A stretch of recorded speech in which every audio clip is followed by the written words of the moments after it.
It's a tiny little computer interface that's only slightly bigger than a FetHead. The Shure MVX2U, a totally memorable name that people will in no way forget. We'll demo it and see what's up. It's a fair amount of nerdy stuff, and it's coming right up. So, good day and welcome to the Time Preservation Society. I'm Will Hunting, the good one.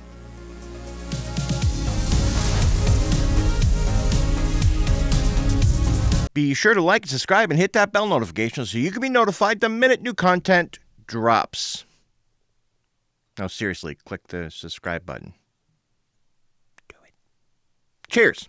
So Shure sent me this little guy right here, so that I could test it out and give it a review. But I won't be doing any of that. Today I'll be talking about koala bears. Nah, I'm just kidding. We're totally talking about the Shure MVX2U. Also, I know nothing about koala bears other than that they are awesome. The Shure MVX2U is an extremely cool little gadget that solves a few problems for a lot of people. If you're new or relatively new to audio, you might want the total awesomeness of a professional microphone and the extreme coolness of a digital audio workstation, but aren't sure how to connect them. Well,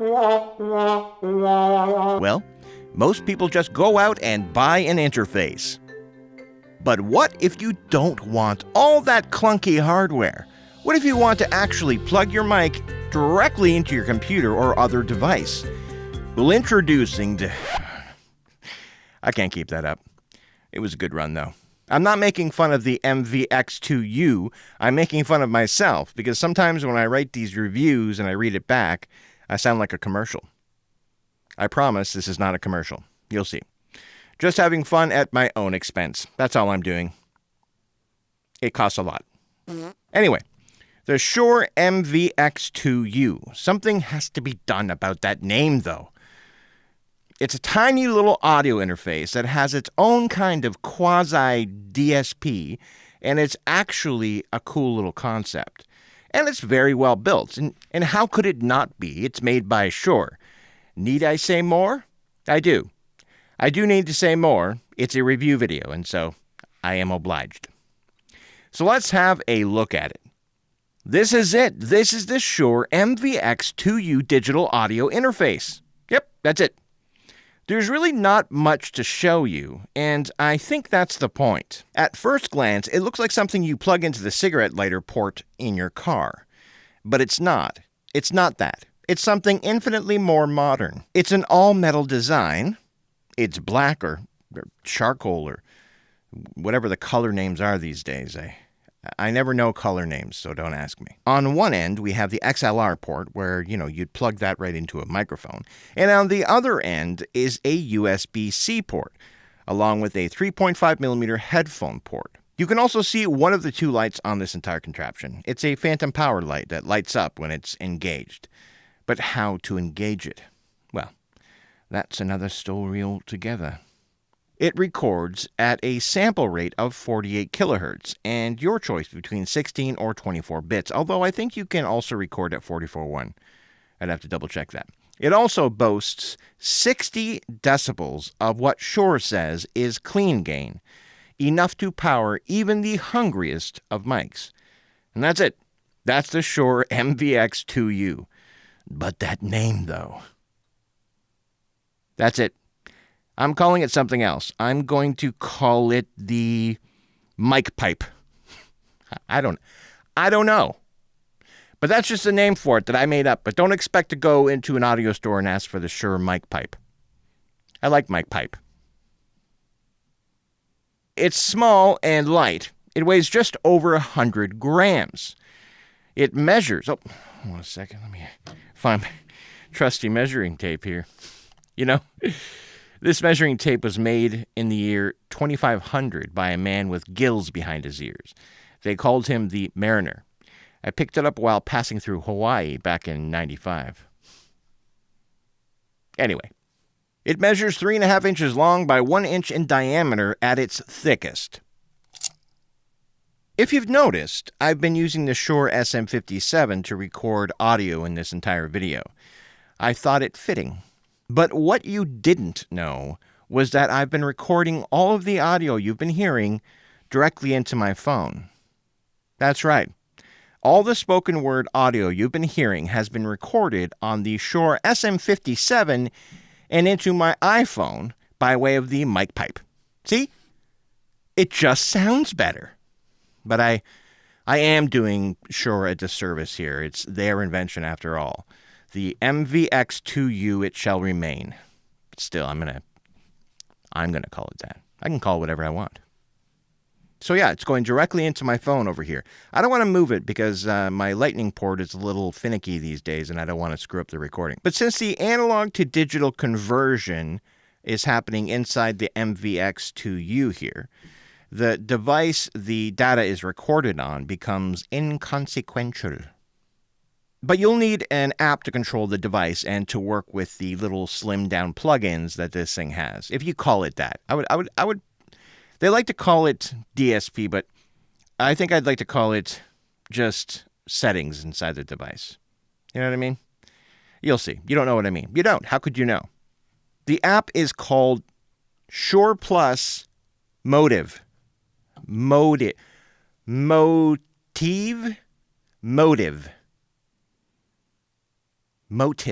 Does that sound right to you? I didn't ask them. I'm a consumer like all of you, so here I am going, is it motive? Is it motive? Is it motive?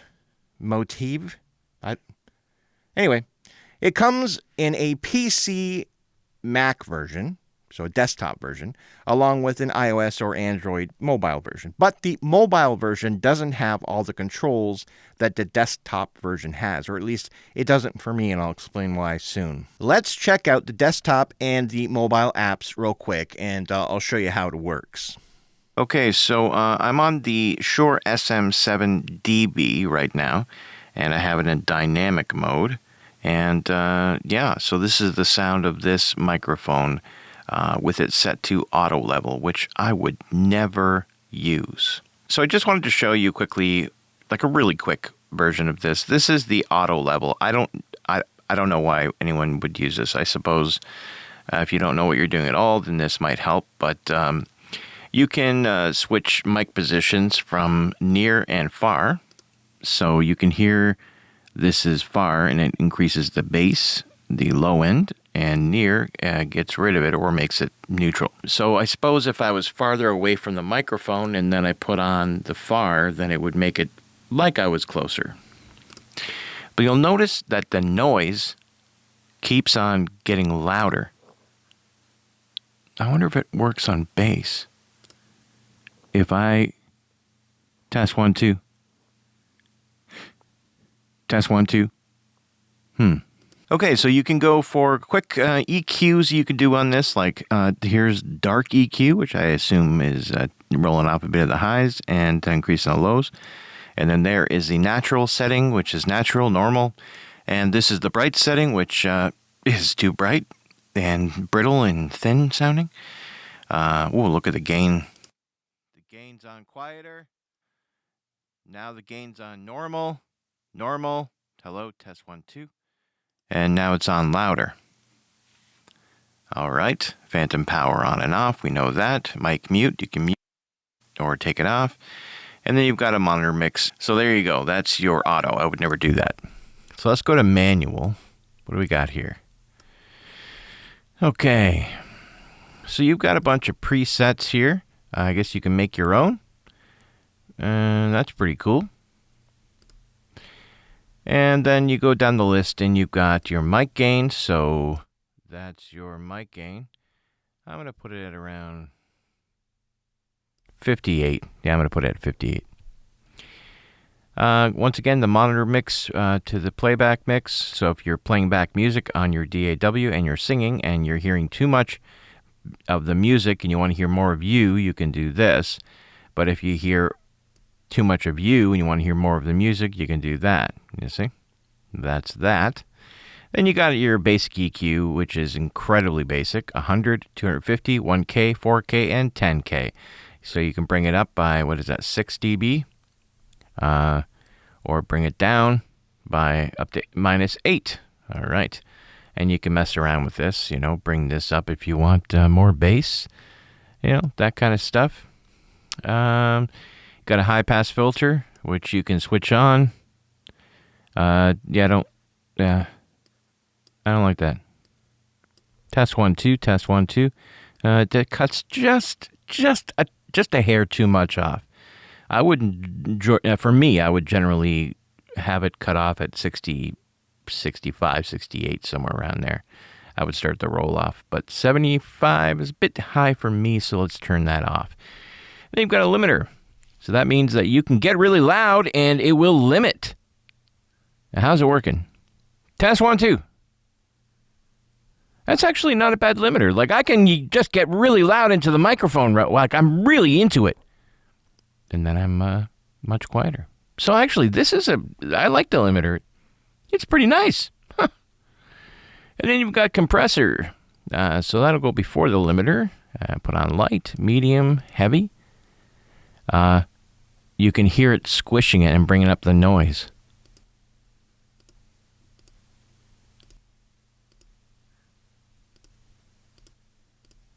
I'd keep it on light. Test 1 2, 1 2, test 1 2. Test 1 2, test 1 2, test 1 2. And if I'm going to use anything, maybe I would use it on a light. This is not bad. So how would I do this? Maybe I would increase because we're on an SM7 microphone, so we're going to increase this maybe 4 dB. Test 1 2. Yeah, okay. I would take the one. How does the 1K? Test 1 2. No, I don't like that. Test. I don't like that either. So basically the only thing I would do here with this particular etched in stone EQ is I'd probably, on my voice, I'd bring up at 10K a bit, but that's a weird slope. You can't do anything about that, eh? No, you can't. All right, so, or you can reset it anytime you want to. That's fine. So maybe this is how I would set it up. So that's your stuff right here. This is the sound of the MVX2U, and it's being used on a Shure SM7DB in the dynamic version. So what happens when you want to put on the phantom power? Let's listen to the noise right now.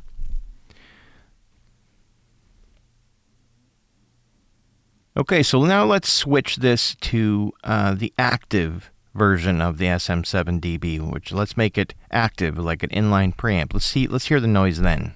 Test, maybe there? I mean, I wish I had some meters. I can't see any meters. And there's no master output. I can't see what I'm doing if I'm working just in here, right? But this isn't recording. I've got that recording into Logic. Let's bring up Logic for a sec. That's what we're recording. So we can see the levels here. And the levels are getting hot. So yeah, they're getting hot. Test. They're a bit hot. So let's go back over here. And we'll bring the levels down maybe there. See how that is? Test. 1 2 2 2. It's louder than I would normally do it, but it's not bad. The compressor and limiter are doing a great job. Let's listen to the noise. So that's considerably less noise. So if you were to use an inline preamp like a cloud lifter with a dynamic mic like the SM57 or the SM7B, then that would be great. Or if you used a condenser microphone, then it would be pretty quiet. But if you're going to use an SM7B and max out the preamp in this little guy, then that would be not good. You'd have a lot more noise. Okay, so now we're in phantom power mode, and this is the sound. I've dropped the gain down to 33.5. I've got the limiter on, the compressor on. I will tell you this much. I do like the limiter and compressor. I like it. I think they did a great job with that. I think the EQ is absolute junk. It is just, I don't find a use for it, for me. But the compressor limiter section, that's not bad. They did a good job. I don't mind that at all. Like, I would use that. That would save a hell of a lot in post. I mean, let's look at our levels here. So, yeah, see, our levels are good. They're not bad. Like, they're a bit hot, but I've got a limiter and compressor on there, so it's not bad. So here I am on the SM7DB with the phantom power on because I'm using the active mode, and it's great. The noise is really low. So this has been an inside look at the MVX2U mic pipe, and that's it. So let's go back and conclude the video. All right. So I'm currently on the Shure SM57, and I'm on my phone. You can see this is the app. You got a record function here, where you can record. Got a library of recordings. I have not recorded anything yet, but I will have, because you're watching now. You're watching now what I recorded before later. Now, so you got some setting stuff here. You can go wave, or you can record in FLAC or Apple lossless, AAC, all that stuff. 2448 is the top. You can go down to 1644.1, but 2448 is what I always record at anyway, so that's fine. But you don't have the controls that you did on the other one. So yeah, this is what this looks like. So this is how simple it is. You can plug it in. I got it plugged in right now to my Apple iPhone 11 Pro Max using a camera connector kit thing, because it's USB-C and my phone has a Lightning, so I had to figure out how to make USB-C Lightning. So I went USB-C to a USB-A, one cable, and then USB-A into the camera connect kit, and then it goes to Lightning, and then into my phone, and this is what's going on now. I don't know what'll happen if I had a phone with a USB-C instead of a Lightning port. I wonder if I would actually have more controls. I don't think so, though, because it doesn't say much online about that. So there we go. That's what it looks like on the phone, and now you saw it. Okay, bye now. We'll go back to the video. So there you go. I have some thoughts, but first, the price. The Shure MVX2U is $129 US. That's a pretty low price, honestly. Lower than I thought it would be. So now, my thoughts. The concept is fabulous. It's really small, it's rugged, it's simple to use. You just throw it in your bag and literally put it right on the microphone, which I've done right here. Just put it right on the SM57. You can put it on any mic you want. It doesn't have to be a dynamic, but I don't have any Shure condensers here. But soon I hope to get some Shure condensers, and then I'll try it on that too. But so yeah, that's it. Both the onboard compressor and limiter are pretty great for being digital. I mean, did you see that? That's pretty good. I actually have it turned on now, because if you set it up and save the device how you do it on the desktop, when you bring it over to mobile, or if you use it without any interface at all, and you just plug it into anything that can take a USB signal, it saves the last settings that are on there. So I had the compressor on light and the limiter on, so that's the sound. I didn't expect them to actually be as good as they are. Usually digital limiters on these devices are pretty subpar, but I was pleasantly surprised by how well they work. The 60 decibels of gain is handy, but it's not clean gain when you get up into, 50 decibel levels. The noise is terrible. So if you're purchasing this to go along with your SM7B, I would opt for an inline preamp. Or if you're in the market for both, I would just go for the SM7DB, since its active preamps helps the MVX2U stay at about 35 decibels, and the noise almost completely disappears. That's where you want it to optimally be running. Anything like around there, up to around 45, 48, then the noise starts getting in there. I mean, how could they make something so small have super clean preamps? I don't know. It is way too small. So anyway, if you're using this with a condenser microphone, like I said, then you're set. You're all set to go. The EQ isn't good, but once again, I wouldn't personally use the EQ on the Shure Plus Motive app. I'd use my own in post. The Shure Plus Motive desktop app is decent. I mean, it's okay. It's small. It's little. It does what it does. It's very simple. It's nothing amazing, but it's decent. The mobile app is also decent. I mean, we're going to find out. This is the first time I'm actually recording in the Motive app right now. I'm actually recording right in the Motive app. So hopefully it saves and I can export it. Or else I'll have to record this whole video again. But I'll tell you about it if that happens. And if it didn't, and you're actually listening to the audio I'm doing right now, then it means it worked great. So this is that audio. I wish I could control the device on the mobile app the way as on the desktop app. But again, I'm not sure if it's just because I used 5,000 cables to adapt it to my phone, which is what I did. But all in all, would I recommend the Shure MVX2U mic pipe? I had to do it one more time. Yes and no is the answer to that question. If you need a small device that you can set up and then quickly attach to mics to record on the go, and you're strapped for cash, then yes, of course, pick it up. I mean, what do you think? Do you think this sound passes for you? Because you be the judge. This is raw. I'm not doing anything in post. I might have a limiter on there, but I don't think I will. We'll see. What does it say on your screen? Did I use a limiter? Usually I do because I get lively sometimes. So what do you think? I mean, if you think this is okay, if you know the sound of an SM57 and you're hearing me right now, this is what it sounds like. So there you go. If you're looking into, recording more professional stuff like music, then I don't recommend this at all. It's a mono device, so you can't grow with it for future stereo applications, and you will need that.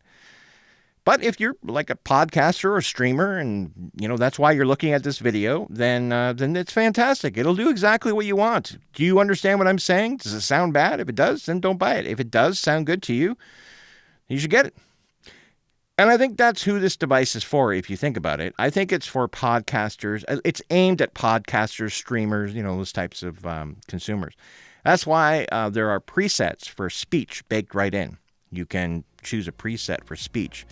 A lot of these devices don't have that. So I think that's what they're really marketing towards. Something you can just set up anywhere you are and go. So if you are a podcaster and you want a device that you can keep in your bag along with a mic and a laptop or tablet, and then want to travel around and record spoken word, then this is the device to get. You can't get smaller than this. It's low cost. It has all the basic functions you're going to need, and it's very small. It's small. It's tiny. It's little. Well, that'll just about do it for all of me here at the Time Preservation Society. I have to go. Gotta get up early and waste some more money on my overpriced education. Bye now. End transmission. Damn it, I can't use my phone to make it blurry because I'm recording on my phone. So, watch these other videos and subscribe, please. I need it. I'm getting close to 10,000. Then I can do advertisements and sell out. Bye now.